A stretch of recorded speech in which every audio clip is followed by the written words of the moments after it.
Well, it's called Africa's Playground, but homelessness in Durban is actually a major problem. The city says the number of those living on the streets could climb to 4,000. The Zodwa Mkhunu Foundation and the campaign they are waging, that's called Who Am I campaign, they are now aiming to screen and document the homeless in Durban.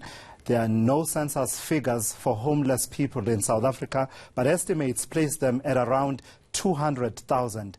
eNCA's Siphamandla Goge has that story.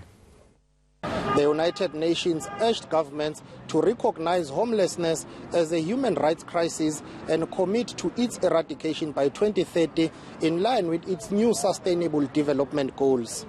Ibrahim Salum Mlanzi is a Tanzanian national. He says he's been living on the streets for the past 13 years. He claims to have lost his documents in 2010 and has been in the country illegally since then. I like to go back home, but I don't have money to go back home. Others cite abuse as the main reason they abandoned their homes. I was 6 years old. For some, they just wanted to do drugs on the streets.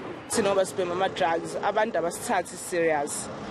Yabo sinokuthi besiye endaweni sokuthi siyofuna usizo bathi we awuba umuntu ozothatha umuntu nje yabo. One of the leading causes for homelessness is poverty. I could phrase it as an epidemic at this point because you're not just looking at homeless people, you're looking at substance abuse that is part of this challenge that we're facing. eThekwini authorities say thousands roam the city streets. The estimate is anything between 1,000 to 4,000 people. And in terms of the homeless, I mean, it has been a problem for eThekwini municipality. So with the new leadership, we have come in and we've identified Safer Cities as one of our catalytic projects.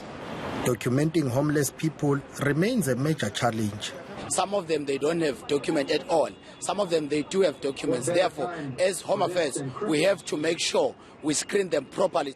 The end goal for screening homeless people is to rehabilitate them with the hope of reintegrating them back to their families and communities. Siphamandla Goge, Durban.